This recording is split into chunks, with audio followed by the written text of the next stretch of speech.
Skyrock pour les militaires. Et on démarre cette année ensemble. Vous êtes de plus en plus à nous écouter et à nous suivre sur les réseaux sociaux. Et pour ça, grand merci à vous. Avec toute l'équipe de Skyrock PLM, on souhaite à tous les auditeurs une très bonne année 2026. Et encore merci à vous qui avez déjà fait le choix d'un engagement au service de notre pays, pour notre sécurité et pour participer à la cohésion nationale. Et justement, pour commencer cette nouvelle année, pour ceux qui n'ont pas encore franchi le pas d'une forme d'engagement, n'hésitez pas à découvrir sur YouTube le dernier JDEF, le journal de la défense.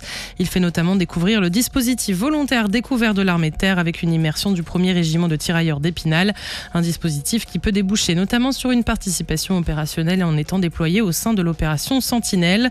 Preuve que l'on peut apporter sur quelques mois de sa vie une participation à la protection de son pays. Dans l'info militaire aussi, la brigade des sapeurs-pompiers de Paris est toujours autant sollicitée. Elle est notamment intervenue sur un violent incendie déclaré dans un appartement du 13e arrondissement de la capitale. Le feu a touché un logement de 50 mètres carrés situé au dernier étage d'un immeuble. Rapidement maîtrisé grâce à l'engagement des secours, il n'a pas fait de propagation. Une lance a été déployée tandis qu'un sauvetage et plusieurs mises en sécurité ont été réalisées à l'aide d'un moyen élévateur aérien.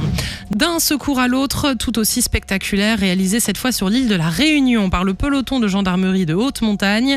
Une randonneuse de 16 ans blessée après une chute au pied de la cascade Langevin a été secourue par le peloton de gendarmerie de haute montagne. L'intervention s'est faite grâce à un hélitreuillage délicat réalisé dans cet espace très étroit, nécessitant une précision extrême du pilote et de l'équipage.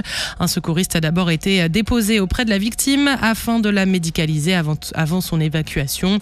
L'opération, saluée par les touristes présents, n'a duré qu'1 minute 30. La jeune fille a ensuite été transportée à l'hôpital de Saint-Denis.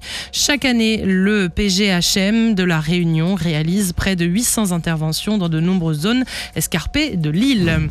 Et on termine avec le programme Barracuda qui a franchi une étape majeure avec le démarrage de la chaufferie nucléaire du sous-marin nucléaire d'attaque de Grasse, 4e bâtiment de la série.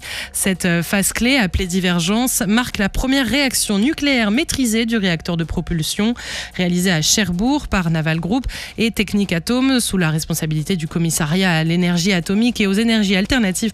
Cette opération confirme le bon fonctionnement du système propulsif. Plus rapide, endurant et polyvalent que ses prédécesseurs, le SNA de Grasse entrera en essai en mer au premier semestre 2026 avant sa livraison à la Marine nationale.